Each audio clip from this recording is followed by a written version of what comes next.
Bon mardi matin, j'espère que vous avez bien dormi, que le sommeil a été réparateur et qu'on se prépare à vivre une magnifique journée aujourd'hui. Et je suis toujours heureux de vous présenter quelqu'un que j'apprécie énormément. Continuons de prier pour sa santé, notre ami l'abbé Raymond Gravel.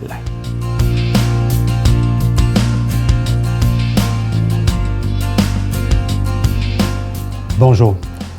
C'est une parabole que je trouve assez cocasse parce que c'est le père qui enseigne à son fils à conduire l'automobile. Et le fils a plein de sagesse.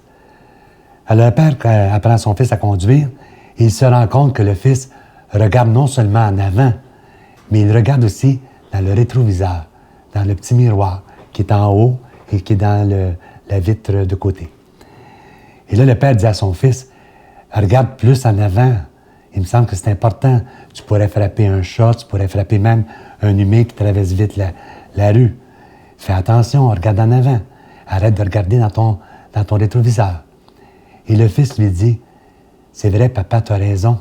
Il faut que je regarde plus en avant, mais il faut que je regarde aussi dans le rétroviseur. Parce que le chemin que j'ai parcouru, je veux voir les obstacles que j'ai franchis pour ne pas les répéter. Je trouve qu'il y a de la sagesse dans ça. On est tous un peu comme ce jeune qui apprend à conduire une auto. Nous sommes sur la route de la vie, le nez collé au pare-brise, l'œil attiré par le rétroviseur. Nous voulons sans cesse échapper aux dangers de la route et nous regardons dans le rétroviseur y cherchant des solutions aux défis actuels. Parce que il arrive souvent que c'est en s'appuyant sur le passé qu'on peut bâtir l'avenir. C'est sûr qu'il faut avoir un équilibre dans ça. Si on fait juste regarder le passé puis on déplore le passé, bien, on reste assis puis on ne bouge pas. Mais en regardant le passé, on peut s'appuyer dessus pour construire l'avenir et regarder en avant. Mais il faut toujours regarder en avant parce que c'est en avant que ça se passe. Certains sont tentés d'oublier le rétroviseur pour mener leur vie comme ils l'entendent, en cherchant à satisfaire leurs besoins. D'autres ont tendance à ne regarder que le rétroviseur, en idéalisant le passé. Ils cherchent à reproduire ou encore à le projeter dans l'actualité. Dans les deux cas, il y a un manque d'équilibre. La sagesse voudrait que nous conduisions notre vie en accordant toute notre attention à ce qui se passe devant soi, mais en tenant compte aussi des leçons du passé. Et c'est ce que je trouve riche dans cet enseignement de cette parabole. La vie, elle est ainsi faite, et la religion aussi, vous savez, notre foi chrétienne est faite de cette façon-là. On doit regarder en avant, mais on doit aussi se préoccuper du passé pour voir ce qui s'est fait, les bons coups comme les mauvais coups, pour ne pas les répéter les mauvais, mais pour bâtir à partir des bons coups du passé, pour aller plus loin en avant. Mais c'est toujours en regardant en avant qu'on peut vivre l'avenir. C'est jamais en s'assoyant sur le passé. Alors, bonne journée tout le monde. Notre Père qui es aux cieux, que ton nom soit sanctifié, que ton règne vienne, que ta volonté soit faite sur la terre comme au ciel. Donne-nous aujourd'hui notre pain de ce jour. Pardonne-nous nos offenses comme nous pardonnons à ceux qui nous ont offensés. Ne nous laisse pas entrer en tentation, mais délivre-nous du mal, car c'est à toi qu'appartient le règne, la puissance et la gloire pour les siècles des siècles. Amen. Ça fait déjà quelques semaines que je vous parle de ce beau cadeau dont on est très, très fiers et je suis content parce que vous avez bien répondu. C'est une belle exclusivité de la Victoire de l'amour. Il s'agit d'un pendentif en verre soufflé. C'est fait à la main et à l'intérieur, c'est de la Terre Sainte qui vient directement de Jérusalem. Cette terre où Jésus a marché, ça nous rappelle que Jésus a d'abord été un être humain qui a souffert énormément mais qui a marché sur cette terre qu'on habite maintenant.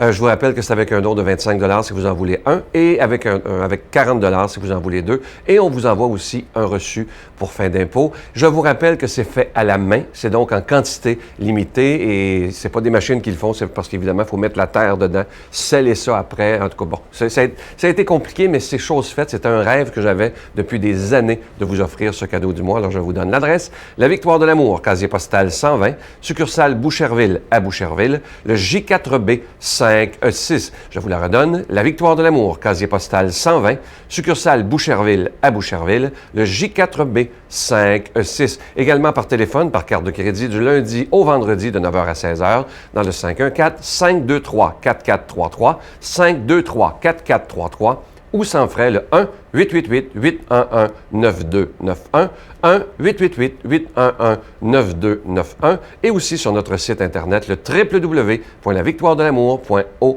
Je vous remercie de tout cœur de donner des mains à la Providence. Merci de votre prière, parce que c'est grâce à vos dons, évidemment, qu'on peut continuer à proclamer la parole de Dieu. Bientôt, dans quelques semaines, ça fera déjà 19 ans, imaginez.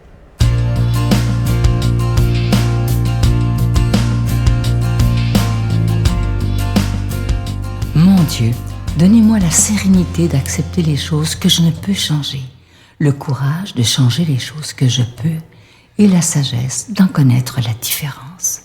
Amen. On s'en va rejoindre pour la parole de Dieu aujourd'hui notre passionné, je vous dis toujours ça de lui, vous le reconnaissez, l'abbé Robert Lemire.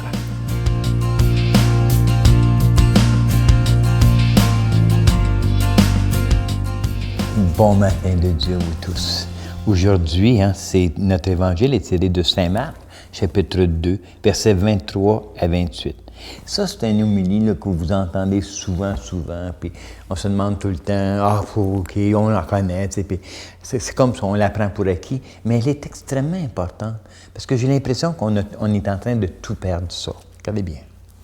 Un jour de sabbat, dans ce temps-là, c'était le samedi. Jésus marchait à travers les champs de blé, et ses disciples, chemin faisant, se mirent à arracher des épis. Les pharisiens lui disaient « Hey, regarde ce qu'ils font! Le jour du sabbat, c'est pas permis, ça! » Et Jésus leur répond « N'avez-vous jamais lu ce que fit David lorsque fut dans le besoin, et qu'il eut faim, lui et ses compagnons? Au temps du prêtre Abiatar, il entrait dans la maison de Dieu et mangea les pains de l'offrande que seuls les prêtres peuvent manger. Il en donnait ainsi à ses compagnons. » Jésus leur dit encore, « Le sabbat a été fait pour l'homme et non pas l'homme pour le sabbat. Voilà pourquoi le Fils de l'homme est maître même du sabbat. » Acclamons cette belle parole. Moi, je vois, tu sais, là, on dirait que nous autres, on n'est pas capable d'avoir un juste milieu. C'est tout un ou tout l'autre. OK? Anciennement, il ne fallait pas que tu fasses rien. Puis même encore aujourd'hui, je suis allé, il n'y a pas longtemps, je suis allé à un endroit et puis je voyais, il y avait des fils. Puis à un moment donné, c'était un samedi, justement. Et puis puis là, il fallait que je monte l'ascenseur. Puis là, je pesais ses pitons, puis l'ascenseur ne fonctionnait pas. Mais elle montait, puis elle descendait. Puis quand je suis embarqué dedans, là, il y avait quelqu'un, puis il montait, tu sais, puis elle arrêtait à tous les étages. Il y avait 14 étages, bâtisse. À tous les étages, elle arrêtait. Je dis, en fait, j'ai pas pesé ses pitons. Puis le gars me dit, c'est le sabbat. On n'a pas le droit de peser ses pitons. C'est du travail. Ça fait que l'ascenseur est programmé pour arrêter à tous les étages pour pas qu'on ait besoin de peser ses pitons. Je respecte ça, là. Je le respecte, là, tu sais. Mais ça, je trouvais ça exagéré un petit peu, là, tu sais, parce que c'est pas le droit de peser sur le piton. Puis, nous autres, sur un autre côté, je me revire de bord, puis je regarde, puis tous les magasins sont ouverts, les épiceries, let's go, on travaille comme des vrais fous, tu sais. Puis même, des fois, nous autres, le dimanche après-midi, là, on va faire du Sunday School pour aider les enfants, tu sais, puis les monde dit, il n'y a pas le temps, on a tel faire la chose, puis, mais vous travaillez-vous, tu sais, ça fait que nous autres, on a comme perdu le sens du dimanche. Puis je pense que les autres aussi ont perdu le sens du sabbat aussi. Fait que moi, je me suis assis puis je dis, c'est quoi le sabbat? C'est quoi le Seigneur? Pourquoi faut-tu que ça soit samedi, dimanche ou lundi ou mardi? C'est pas important. Moi, je te dis, j'ai réalisé que le sabbat, là, c'est moi qui décide quelle journée c'est. OK? Mais si c'est moi qui décide quelle journée c'est, c'est pourquoi que je le décide? C'est que le sabbat, c'est le temps où je m'arrête pour dire merci à Dieu, puis m'arrêter en même temps pour me reposer, pour que moi aussi, tu sais, bon Dieu a dit, le sabbat, là, c'était, le Seigneur a fait telle affaire, et le 7e jour, il se reposa. Donc, le sabbat, il est fait pour l'homme, pour qu'il puisse se reposer, pour qu'il puisse prendre soin de lui, pour qu'il puisse jouir de quelque chose, OK? Donc, quand on est rendu avec des lois, des normes, des ci, des ça, on ne se repose plus. Puis je regarde, là, on n'a pas le droit de ci, on n'a pas de faire ça. Puis j'ai allé regarder toutes les affaires que même les Juifs n'ont pas le droit de faire parce que c'est le sabbat. C'est incroyable. Donc, ils sont pognés. C'est comme dans un étau. Puis nous autres, on est pognés comme dans un étau parce que si je travaille pas dimanche, bien, je peux pas ma job, ça peut ci ou ça. T'sais. On a perdu le sens le respect de la personne. En tout cas, moi c'est comme ça que je le regarde, tu sais, là. Puis c'est pour ça, habituellement, c'est le vendredi. Je pense que vendredi, là, c'est ma journée de congé, tu sais, là. Puis je m'arrête, puis je dis, bon, je fais rien, puis je reste en pyjama. Puis je prends un déjeuner lent, puis tu sais, c'est ma journée. Mais je suis pas pogné. S'il y a quelqu'un qui appelle, « Ah, salut, comment ça va? On va aller faire un tour. » Oui, OK, parfait, tu sais. Mais c'est la journée pour me faire plaisir. Puis, si me faire plaisir, moi, c'est faire telle affaire, bien, je suis capable de le faire. Pourquoi? Parce que je suis maître du sabbat. Donc, je suis maître. Puis, combien est-ce qu'il y en a d'entre nous, on est tellement fatigués, on ne se repose plus parce qu'il y a toujours quelque chose à faire. Puis, on s'est imposé 1001 affaires. On s'est imposé du matériel incroyable. J'ai pas le temps de parler avec mes enfants parce que je suis obligé de travailler 3 jobs parce que j'ai acheté un bateau, puis j'ai acheté ci, puis une course. Tu sais, on a des loyers de 2000$, puis les maisons qui sont immenses, puis tu sais, on n'a pas besoin. On a-tu besoin de tout ça? Je pense pas. Il y avait une histoire là-dessus, mais j'ai pas le temps de vous la dire, mais c'était un gars qui était sur le bord, puis il vendait du poisson, je sais pas quoi. Là. Puis le gars, il dit « Hey, tu devrais faire telle affaire, puis là, tu pourrais en vendre plus, puis après ça, tu seras en vacances. » Mais le gars, il la regarde, il dit « Tu sais, si je faisais ça, là, je travaillerais comme un vrai fou, là, puis j'avais plus le temps. Gars, je suis en vacances, là. Je prends mon temps et je vis quotidiennement ce que j'ai à vivre. Je pense que c'est ça que le sabbat, c'est je vis quotidiennement ce que Dieu veut que je vive. C'est ça que je te demande à toi. Pense-y. Au nom du Père et du Fils et du Saint-Esprit. Amen. Je vous salue Marie, pleine de grâce. Le Seigneur est avec vous. Vous êtes bénie entre toutes les femmes, et Jésus, le fruit de vos entrailles, est béni. Sainte Marie, Mère de Dieu, priez pour nous pauvres pécheurs, maintenant et à l'heure de notre mort. Amen.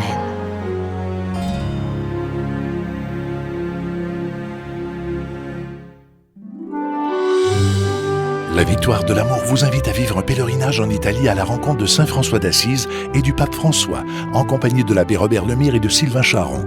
Nous visiterons Assise, Florence, Cassia, Orvieto et Rome. Nous assisterons aussi à une audience générale en compagnie du pape François au Vatican, du 25 mai au 5 juin 2014. Informations et réservations, voyage intermission au 514-288-6077. Sans frais, 1-800-465-3255.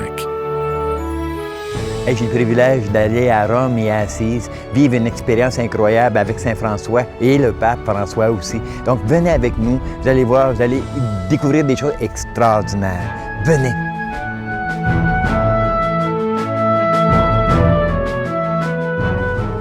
Je vais vous laisser avec une très, très belle pensée aujourd'hui et c'est très, très vrai. Écoutez-la bien et on essaie de la mettre en pratique, évidemment. Ça dit ceci, la confiance, c'est comme un château de sable.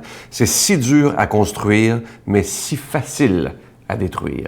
Alors, on réfléchit à ça aujourd'hui, l'importance de la confiance qu'on a dans nos relations. Moi, je vais vous souhaiter une belle journée. Comme je vous dis souvent aujourd'hui, comme je vous parlais hier de l'attitude, si on décide que notre journée, elle sera belle, elle va être belle. Ça, moi, j'y crois profondément parce qu'il y a des gens qui vivent de grandes épreuves, mais ils décident quand même de voir le beau et le grand, même quand ça va pas. Alors, on essaie de vivre ça aujourd'hui. Je vous souhaite une belle journée et je vous attends demain. Bye. Vous savez que souvent, dans la société, on s'imagine que c'est difficile d'être en affaires et de rester honnête. Ça existe. Ça existe et c'est difficile.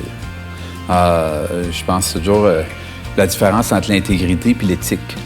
L'intégrité, c'est dire la vérité, puis l'éthique, c'est dire toute la vérité. La Victoire de l'amour remercie de tout cœur les Résidences Soleil de leur accueil si chaleureux.